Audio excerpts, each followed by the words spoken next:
तो ये इम्पॉसिबल लग रहा था। लेकिन जो कुदरत का निजाम है पाकिस्तान का, वो भाई किसी भी चीज को पॉसिबल कर सकता है। दुनिया की सबसे बड़ी मिस्ट्रीज जो हैं, बरमूडा ट्रायंगल की आप बात कर लीजिए और बाकी जो सबसे बड़ी मिस्ट्रीज हैं भाई, वो सारी एक तरफ। लेकिन पाकिस्तान इतने सारे मैच हारने के बाद, टूर्नामेंट में नीचे लगने के बाद, भाई उनके चांस बन कैसे जाते हैं? मतलब हमने बार बार बात सुनी है कि भाई दुआओं में बहुत ज्यादा दम होता है, और उसका प्राइम एग्जाम्पल, सबसे बड़ा उदाहरण पाकिस्तान की क्रिकेट टीम है। पिछले साल हमने देखा एक ऐसे एकदम कॉम्पिटिटिव फॉर्मेट की में भी, जब वो इंडिया से हार जाते हैं, जिम्बाब्वे से हार जाते हैं, फिर भी आउट ऑफ नोवेयर ऐसे ऐसे समीकरण बनते हैं कि नीदरलैंड साउथ अफ्रीका को हरा देता है, पाकिस्तान जीतता है, पाकिस्तान सेमीफाइनल देन फाइनल चला जाता है। जिस चीज की पॉसिबिलिटी जिम्बाब्वे हार के बाद मैच कुछ चंद आप कह सकते हैं पॉइंट परसेंटेज था, लेकिन वो चीज हुई। और कहीं ना कहीं जो इस बार कह रहे थे नहीं भाई, it can't happen twice, it can't, lightning never strikes twice at the same place, लेकिन इट हैपेंड। और भाई it is happening right now. मतलब जो समीकरण थे जो ऑलमोस्ट इम्पॉसिबल लग रहे थे, अब बाकी सारे आप कह सकते हैं ना, वो पूरी कुदरती लग जा रही है कि भाई कहीं ना कहीं वो पॉसिबिलिटी हो पाए। अब देखिए न्यूजीलैंड वर्सेस श्रीलंका एक बहुत ही बड़ा गेम होने वाला है इस कंटेक्स्ट में कि सेमीज में कौन जगह बनाएगा। इंडिया वर्सेस न्यूजीलैंड होगा, इंडिया वर्सेस पाकिस्तान होगा, अफगानिस्तान का भी एक बड़ा ब्राइट चांस है, लेकिन उसके लिए उनको मैचेस अपने जीतने होंगे जो कि टफ है। लेकिन इस वक्त अभी भी सबसे बड़ी पॉसिबिलिटीज यही बन पा रही हैं कि भाई इंडिया न्यूजीलैंड, इंडिया पाकिस्तान होगा क्या। पाकिस्तान जो रेस से आपको बाहर लग रहा था, ऑल ऑफ अ सडन अब वो पाकिस्तान न्यूजीलैंड के साथ टाई हो गया है। न्यूजीलैंड का एकदम से कोलैप्स हो जाना इस टूर्नामेंट में, एकदम से डिक्लाइन आ जाना, 4 मैचेस बैक टू बैक हारना, टॉप टीम से हारना, तो न्यूजीलैंड अर्ली पीक कर गया इस टूर्नामेंट में। या फिर आप कह सकते हैं उनके उस तरीके के हाईली कॉम्पिटिटिव मैचेस बाद में ही होने थे जहां पर न्यूजीलैंड अच्छी तरीके से टेस्ट हुआ। अब जो सबसे बड़ी खबर आ रही है जी, वो है जिसने आप कह सकते हैं कि सबको यकीन दिला दिया भाई ये कुदरत का निजाम है क्या चीज। अब कुदरत जो है, नेचर, वो क्यों हेल्प कर रहा है पाकिस्तान को। अब आपके सामने वेदर अपडेट चला देते हैं जी। ये वेदर अपडेट है 9th of November 2023। Yes, you guessed it right. Sri Lanka versus New Zealand, जो न्यूजीलैंड के लिए मस्ट विन गेम है इस टूर्नामेंट में बरकरार रहने के लिए, सेमीफाइनल में जगह बनाने के लिए, ये उस दिन की तारीख है। श्रीलंका, उनके पास कोई चांस नहीं है सेमीफाइनल में जाने का, लेकिन वो एक काम कर सकते हैं कि न्यूजीलैंड को हरा दें तो पाकिस्तान के लिए काम आसान कर सकते हैं कि भाई पाकिस्तान को खेल, मतलब पाकिस्तान को देन बस इंग्लैंड को हराना होगा। नो मैटर आपका एनआरआर क्या रहता है, उसका कोई मसला नहीं रह जाएगा, क्योंकि न्यूजीलैंड 8 पॉइंट्स पर ही रह जाएगा और पाकिस्तान इंग्लैंड गेम जीतकर 10 पॉइंट पर चला जाएगा। लेकिन अब हम कुदरत का निजाम इसमें क्यों बात कर रहे हैं, सीधा आ जाते हैं जी बारिश पर। बारिश ही पाकिस्तान को इस रेस में बचाकर रखी है। फखर जमान ने एक्स्ट्रॉर्डिनरी पारी खेली थी, फखर जमान ने एक धमाकेदार पारी खेली थी अगेंस्ट न्यूजीलैंड, लेकिन उसमें भी हमने देखा अगर गेम 50 ओवर का चलता तो भाई आपके लिए 400 रन करने इतने आसान नहीं होते, बल्कि ज्यादा पॉसिबिलिटी ये होता है कि एक आध विकेट गिरी और कोलैप्स हो जाना, अंडर प्रेशर वहां पर बिखर जाना, वो चीजें ज्यादा लाइकली होती है 50 ओवर के गेम में।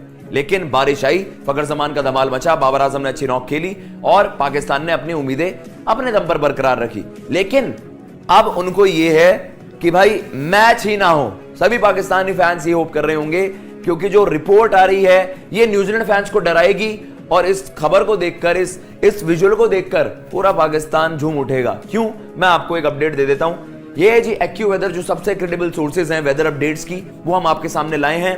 And this is the AccuWeather report for 9th of November। ये गेम ड्यूरेशन की जो अपडेट है मैं आपको बता देता हूं। देखिए अलग अलग वेबसाइट्स हैं और उनके अलग अलग आप कह सकते हैं जो स्टैट्स, जो फैक्ट्स हैं, जो नंबर्स हैं वो अलग हैं, लेकिन यहां पर probability of precipitation is 74%, which is pretty high. और ये गेम ड्यूरेशन की मैं आपको बता रहा हूं, 4-5 घंटे में, तो 2 बजे से आपका वो गेम है इंडियन स्टैंडर्ड टाइम के हिसाब से। अगर 4-5 घंटे भाई 74% की बारिश का अनुमान है, तो ये बहुत खतरे की घंटी है न्यूजीलैंड के लिए। और कुदरत का निजाम वापस लौट रहा है। कुदरत, जो हम बार बार कहते हैं कुदरत का निजाम फॉर पाकिस्तान, भाई दैट इज फॉर रियल। क्योंकि जिस तरीके के समीकरण पिछले कुछ दिनों में बनते हुए नजर आए हैं, वो काफी आप कह सकते हैं चौंकाने वाले हैं। दे में सरप्राइज यू, और आप सोचोगे, शॉक करेंगे आपको, वो कहीं ना कहीं आपको प्लेजेंटली सरप्राइज करेंगे कि भाई ये सारी चीजें पॉसिबल हो कैसे जाती हैं पाकिस्तान के लिए। लेकिन वो ये प्रोबेबिलिटी ऑफ थंडरस्टॉर्म्स भी बता रहा है, एक्यू वेदर की रिपोर्ट है। अब एक और रिपोर्ट चला देते हैं जी, बीबीसी वेदर, वो भी आपको चला देते हैं और उसका भी आपको बताएंगे कि क्या एग्जैक्टली वहां पर अपडेट है। थैंक यू फजल। ये देखिए एग्जैक्टली आपको बताता हूं, ये 9th of November की है जी।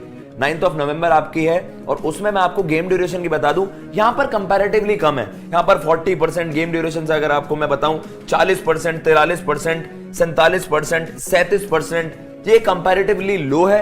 But still throughout the day आपको रेन प्रेडिक्शन है, thundery showers and a gentle breeze, ये प्रेडिक्शन है। और आप उसके आसपास वाले दिन भी देख लीजिए, 8 को भी है आपका, 9 को भी, 8, 10 का भी इस तरीके का वहां पर माहौल रहेगा। लेकिन गेम ड्यूरेशन की अगर मैं आपको बात बताऊं, 2 बजे से लेकर गेम ड्यूरेशन जो आपकी चलेगी अगले 7-8 घंटे, उसमें भी परसिस्टेंट बारिश की अपडेट है। और बैंगलोर में हम सब जानते हैं भाई, जब एक बार बारिश मूसलाधार पड़ गई तो there is no looking back, फिर तो बारिश आपको गेम कंप्लीट नहीं करने देगी। अब सीधा आ जाते हैं जी, बारिश की प्रेडिक्शन तो आपको बता दी 70%, 60%। अब उसका इंपैक्ट क्या हो सकता है पॉइंट्स टेबल पर? क्यों हम ये बात कर रहे हैं, सारी ये डिस्कशन ही क्यों बन रही है? क्योंकि जो आपके लिमिटेड जो लीग गेम्स बचे हैं, इंडिया आपका क्वालिफाई कर गया है, इंडिया आपका क्वालिफाई कर गया है, और उसके साथ साथ साउथ अफ्रीका भी क्वालिफाई कर गया है। तो आपके इंडिया 8 में से 8 जीत भाई, एक तरफा वहां पर आप कह सकते हैं इंडियन जॉगरनॉट वहां पर चला, और वहां पर एक तरफा हमारी जीत हुई है।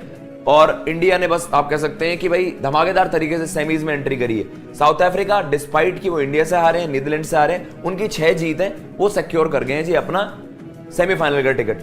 ऑस्ट्रेलिया लाइकली उन्होंने इंग्लैंड को भी हरा दिया, 7 में 5 जीते हैं। अब उन्हें अगले 2 मैचेस में 1 मैच जीतना है, जो कि कंपैरेटिवली उनके हल्के गेम्स है, बांग्लादेश से और अफगानिस्तान से। एक गेम जीतना है Australia into the semis. 3 team पक्की हैं, India, south Africa, Australia. Now the big thing, New Zealand जो आपकी है वो एक टाइम पर लग रही थी 4 में 4 जीत, लेकिन बैक टू बैक 4 लॉसेस से उनका बहुत ज्यादा मसला बिगड़ गया है। पाकिस्तान भी बैक टू बैक 4 गेम हारा था, लेकिन उन्होंने 2 बैक टू बैक गेम्स जीत लिए हैं। बांग्लादेश को हराया एंड देन न्यूजीलैंड को हराया। फखर जमान का एक बहुत बड़ा कंट्रीब्यूशन था। अब जो हेड टू हेड गेम्स है, जो सबसे ज्यादा मजेदार गेम्स बनने वाले हैं, अफगानिस्तान की भी बात करेंगे, लेकिन एक लाइकली सिनेरियो की बात करते हैं कि भाई न्यूजीलैंड वर्सेस श्रीलंका 9 तारीख को गेम है, एंड देन आपका है इंग्लैंड वर्सेस पाकिस्तान बाद में। तो पाकिस्तान होप कर रहा होगा कि ये वाला रिजल्ट उनके लिए चला जाए सही। अब आपकी जो न्यूजीलैंड की टीम है वो 8 मैच में उनके 8 पॉइंट्स हैं। अगर उनका ये मैच वॉश आउट हो जाता है, क्योंकि उनकी एनआरआर बहुत ज्यादा है, न्यूजीलैंड ये मैच जीत रही है ना श्रीलंका से बाय एनी स्पेसिफिक मार्जिन, तो पाकिस्तान का फिर क्वालिफाई करना बहुत ज्यादा मुश्किल हो जाएगा। क्यों? क्योंकि इक्वेशन आपके सामने आ जाएगी। और लेट अस सपोज टॉस भी आपके फेवर में नहीं गया, चीजें आपके फेवर में नहीं गई, आपको एक बड़े मार्जिन से वहां पर जीत हासिल करनी हो कि जब आप डिफेंड कर रहे हो टोटल, वो लाइकली नहीं रहता। क्योंकि आप देख रहे हो न्यूजीलैंड की जो एनआरआर है वो क्लोज टू 0.4 है, 0.398, अगर मैं इसको राउंड ऑफ कर दूं 0.4 है पॉजिटिव में। वहीं पाकिस्तान की है 0.04, तो वो 3.35 का जो वो डिफरेंस है वो ज्यादा हो जाता है। उतना मार्जिन आप, और न्यूजीलैंड जीतेगा डेफिनेटली। न्यूजीलैंड अगर श्रीलंका से जीत गया तो न्यूजीलैंड का तो एनआरआर ऊपर ही जाएगा ना, तो पाकिस्तान के लिए आखिरी गेम में बहुत डिफिकल्ट सिनेरियो बन जाएगा। उससे सिंपल एक बात बता दो तो भाई पाकिस्तान फैंस यही चाहेंगे, हमें मैच नहीं देखना भाई, हमें मैच नहीं देखना। हम चाहते हैं कि मैच ही रद्द हो जाए, जिसका एक समीकरण बनता हुआ नजर आ रहा है। पाकिस्तान फिर यही होप करेगा, न्यूजीलैंड और आपके श्रीलंका का कोई चांस नहीं है जी, सेमीज का बाहर हो चुकी है सेमीज की रेस से। तो न्यूजीलैंड और श्रीलंका अगर गेम रद्द हो गया, वॉश आउट हो गया कंप्लीटली, तो वहां पर आपको देखने को मिलेगा न्यूजीलैंड 9 पॉइंट्स पर अटक जाएगा। और फिर वहां पर पाकिस्तान बस ये होप करेगा कि भाई हम अपना गेम जीत जाएं और आप पॉजिटिव में ही हैं। अफगानिस्तान का नेगेटिव में एनआरआर है। अफगानिस्तान के मैच है ऑस्ट्रेलिया और साउथ अफ्रीका से, बहुत डिफिकल्ट गेम्स है। अगर अफगानिस्तान दोनों मैच जीत रहा है तो ना न्यूजीलैंड ना पाकिस्तान, दोनों बार अफगानिस्तान एंट्री मार रहा है, और 2 मैच जीतेंगे तो भाई वो डिजर्व करता है। सिंपल सी बात है फजल, 2 मैच अगर अफगानिस्तान जीत रहा है, वो भी ऑस्ट्रेलिया और साउथ अफ्रीका जिसकी पॉसिबिलिटी बहुत कम है, लेकिन अगर वो कर जाते हैं तो भाई उससे ज्यादा, उस टीम से ज्यादा डिजर्व ही कोई नहीं करता फिर सेमीफाइनल्स में। तो ओवरऑल एक मैच है जो पूरी क्लैरिटी दे सकता है पाकिस्तान के फेवर में, वो है भाई कि आप वॉश आउट हो जाए, जो आपका न्यूजीलैंड वर्सेस श्रीलंका गेम है। और उसमें किन्हीं वेबसाइट्स पे 70% फोरकास्ट बताया जा रहा है थर्सडे का, और किन्हीं वेबसाइट्स पे आप देख रहे हैं 40%। लेकिन एक बात तो तय है, बारिश की प्रेडिक्शन पूरी है। और जो गेम ड्यूरेशन है ना आपकी 2 PM इंडियन स्टैंडर्ड टाइम, 2 बजे से अगले 6-7 घंटों में वहां पर बारिश का अनुमान है, अच्छा खासा अनुमान है। The prediction is really strong. तो कुदरत का निजाम भाई पाकिस्तान, मैं आपको एक बात बताता हूं, प्री टूर्नामेंट एक आईसीसी ने आर्टिकल भी शेयर किया था, मैंने वीडियो भी करी थी उस पर कि 6 विंस वॉन्ट बी इनफ, मतलब 5 विंस तो आपको होगा ही नहीं। लेकिन पाकिस्तान के लिए ऐसे समीकरण बन जाते हैं कि भाई 5 जीत पर टीमें क्वालिफाई कर रही हैं। What was the possibility of that? बहुत कम होगा। आप टूर्नामेंट से पहले देखोगे, इतना कॉम्पिटेटिव वर्ल्ड कप है, किसी ने सोचा था इस तरीके की चीजें कि चौथी टीम वहां पर 5 जीत के साथ क्वालिफाई कर जाएगी? इनक्रेडिबल भाई, ये कुदरत का निजाम ही है, ये दुआओं का ही असर है और कोई चीज नहीं है। Pakistan 4 back to back matches हारा, उसके बाद डिजर्व नहीं करता था, लेकिन ऑल ऑफ अ सडन न्यूजीलैंड 4 मैचेस हार जाती है लगातार। इससे मतलब आप कह सकते हैं इससे बड़ा सरप्राइज किसी स्पोर्ट में मैंने नहीं देखा कि एक टीम के जाने के लिए समीकरण ऐसे बन रहे हैं, मतलब मानो कि as it has been destined, ये डेस्टिनी है। पिछले साल आपने देखा, आपने